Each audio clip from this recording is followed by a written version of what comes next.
ce week-end, c'est la 11e édition de la Motors. On est au lieu-dit La Filionnaire, sur la commune de Chabanières. C'est la deuxième année où on a modifié un peu le format de notre course. Avant, on était sur un format de 8 heures d'endurance quad le samedi et le dimanche.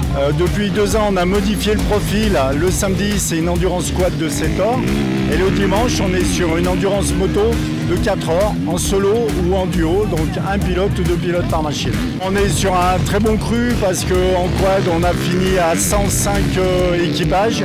Et en moto, on est à 138 équipages, un panel de pilotes qui viennent de toute la France. On a aussi un Espagnol qui est venu rouler. C'est sympa comme course pour s'entraîner, ça bosse bien les bras. Surtout à cette période, juillet-août, où on n'a pas trop de courses. Donc ça permet de maintenir la caisse et de bien attaquer la saison en septembre. Après là, je trouve qu'il s'est un peu mieux abîmé par rapport à l'année dernière. Donc un peu mieux cassant, un peu mais bien technique. Rapide mais technique quand même avec les trous des passages, quoi. On a des pilotes de renom et puis cette année on a eu la chance qui participe en moto. Le vainqueur du Dakar 2024, Xavier de Sautrep, qui est pilote officiel KTM et qui est pilote aussi officiel Polaris et qui va nous faire découvrir son coup de volant à la fin de l'épreuve.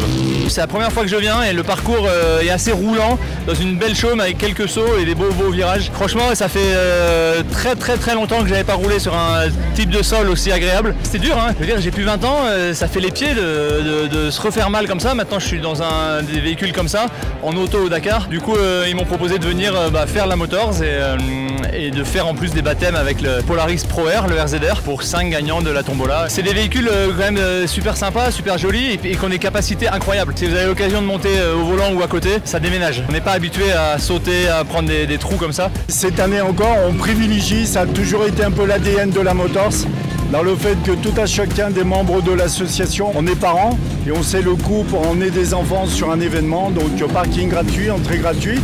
Si le spectacle plaît, ben on reste. Si ça ne plaît pas, on peut s'en aller avec beaucoup moins de regrets. On a privilégié la visibilité pour le public. On est sur une parcelle, enfin sur une propriété qui appartient à la famille Pupier. La course fait un développé de 6 km. Et puis on a privilégié aussi une zone exposition, une restauration plus confortable que les autres années avec la mise en place d'un chapiteau de 300 m².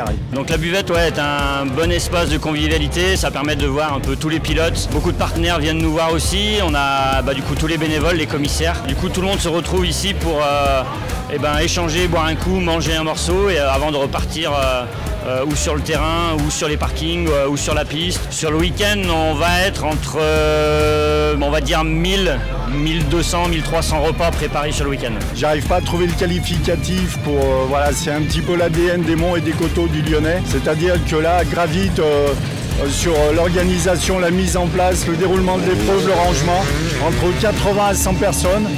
Une tranche d'âge de 18 à 75 ans. Certaines viennent une demi-journée, une journée, la semaine. Donc il y a un seul mot, mais bon, ça ne fait pas grand-chose pour eux, mais un énorme merci.